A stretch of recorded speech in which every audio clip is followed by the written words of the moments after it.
Now we want to have a short skit entitled Abraham Lincoln and Miss Liberty. This skit was written by Barbara Olson.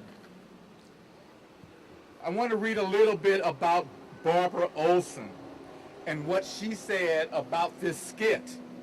Barbara Olson, a member of CESJ and longtime advocate of the expanded ownership ideas of Louis Kelso, comments on her skit, Abraham Lincoln and Miss Liberty.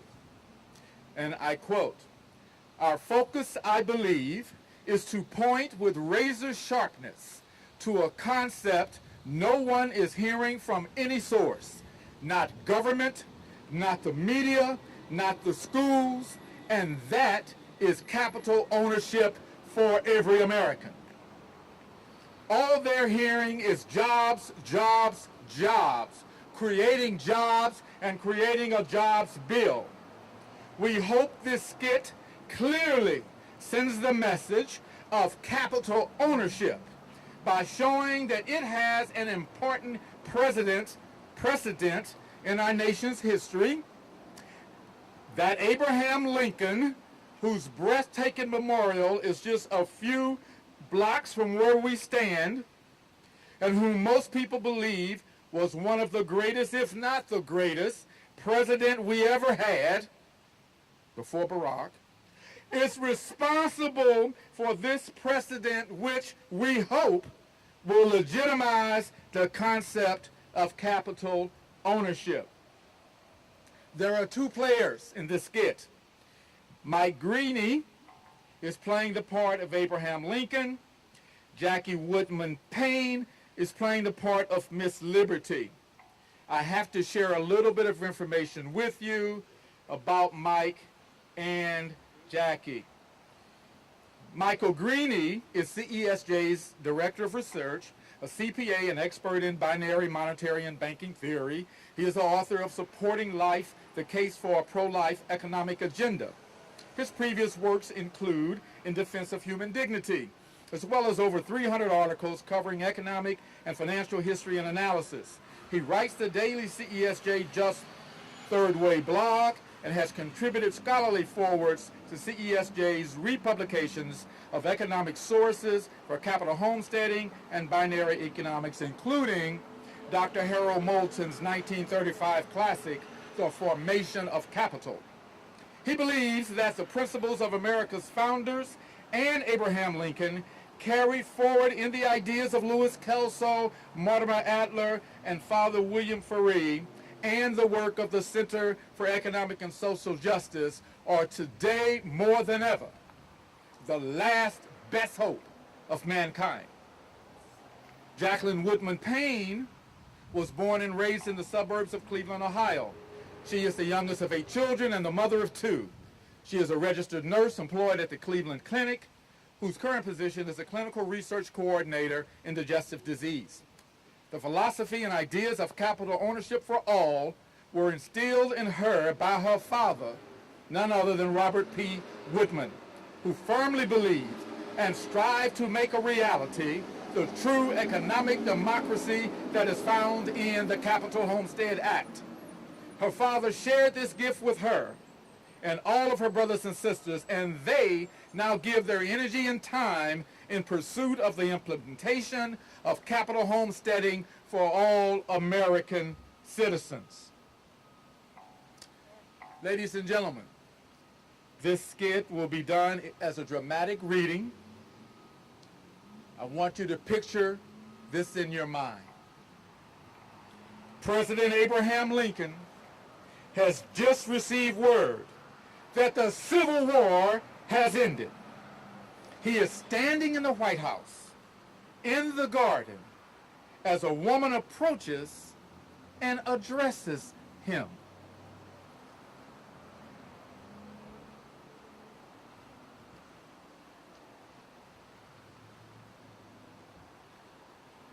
Good day, Mr. President.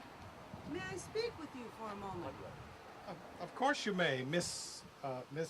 I'm called Miss Liberty. I have a message for you, sir. A message? From whom? From the future. From where I come, I am here to inform you that though you have successfully prevented North and South from breaking apart, the country is yet split in two. Surely that can't be true. We have spilled a sea of blood to keep the country together. Sadly, our citizens are divided as if two nations, one slave, one free. I don't understand. I'm deeply distressed. Has this bloody war been fought in vain? The war you fought achieved its goal. North and South are united. No one may own another human being. I'm relieved to hear that has held. In the future, we have made great strides in industry. Machines have been invented that would amaze you. Machines that move mountains and that launch us into the heavens. Machines that send our voices and thoughts to the opposite side of the world in a blink of an eye. Machines that make our other machines. Machines that even think. In many fields, technology has reduced the need for and replaced human labor. And there's no end in sight to this new frontier. Replaced human labor? Why, that is wonderful. People must be relieved not to have to work so hard as the generations before them. Not so, Mr. President. This technology has taken over many jobs, and more people do not have an independent source of income. Many have plunged into economic insecurity and poverty. I see. Is this your message? Worse, Mr. President. Many must turn to government to provide their livelihood. Have we become a nation of beggars and dependents, then? Unfortunate terms, but yes, it would seem so. Yet while vast numbers suffer financially, a tiny handful have become rich and powerful beyond measure and continue to increase their wealth and power. There is no end in sight to this unjust condition, which threatens our republic. I don't believe in a law to prevent a man from becoming rich. It would do more harm than good. Of course you are right, sir. That would not solve our crisis. So, while we do not propose any war on capital, we do wish to allow the humblest man an equal chance to get rich with everyone else. Exactly, sir. But the fact is that most citizens do not have the means to become owners of capital. Do you not know about the Homestead Act? Ordinary citizens can acquire and own land, 160 acres in the western frontier, as their income-producing capital. With the development of the land, the ownership opportunity is providing great benefits to the new landowners and to the country. Owning land is providing independence for many people who had no property or savings. With their own capital, generating new wealth and income, our people may remain free. But Mr. President, in the future, the land has run out. No more land. Ah, I see. Yet, people need to own some form of capital. There must be a way. What are your leaders of the future suggesting to relieve this situation? In the future, government has created jobs and programs to help the poor to survive and to provide income to people when they can no longer work. But this is driving our nation into debt, and the gulf between those who own capital and those who do not grows ever wider.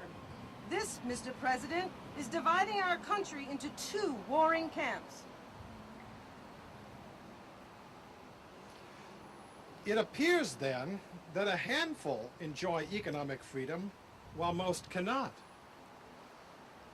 Can you see that these few, by monopolizing productive wealth, may greatly influence government itself?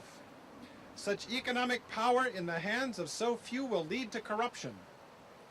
With property comes power, And with concentrated property comes concentrated power.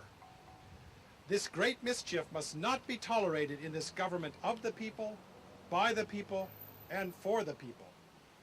Yes, Mr. President. This is the crisis of the future. How can we long endure this dangerous imbalance? But you still have the documents that founded this nation. The Constitution, the Declaration of Independence, and yes, the Bill of Rights. But how to be free? When your economic system is so unjustly structured to favor the few and exclude the many, This is our problem indeed, sir. What do we do? no more land. Yet every citizen must own capital to be free. If people have income from both their labor and their capital, then, if they become unemployed, they can still be free and independent. They would neither be beholden to government for their bare subsistence, nor have to suffer in poverty. Ah, you say you are creating new machines, that your technology is growing, with no end in sight. Of course, the people must own this growing technology. Every man, woman, and child should have an equal opportunity to acquire and own a share in the unlimited frontier of capital assets. Each must control and enjoy both the fruits of one's labor and one's capital. By empowering every person economically, we will ensure the state remains the servant and not the master of the people. And we must protect every citizen's right to participate and make choices in a truly free, competitive, and just marketplace. Economically liberated through ownership of new capital, the people will, from the bottom up, grow as a nation in power and wealth. We must have another Homestead Act, an industrial, no, a capital Homestead Act, so that this nation may again be a government of the people, by the people, and for the people.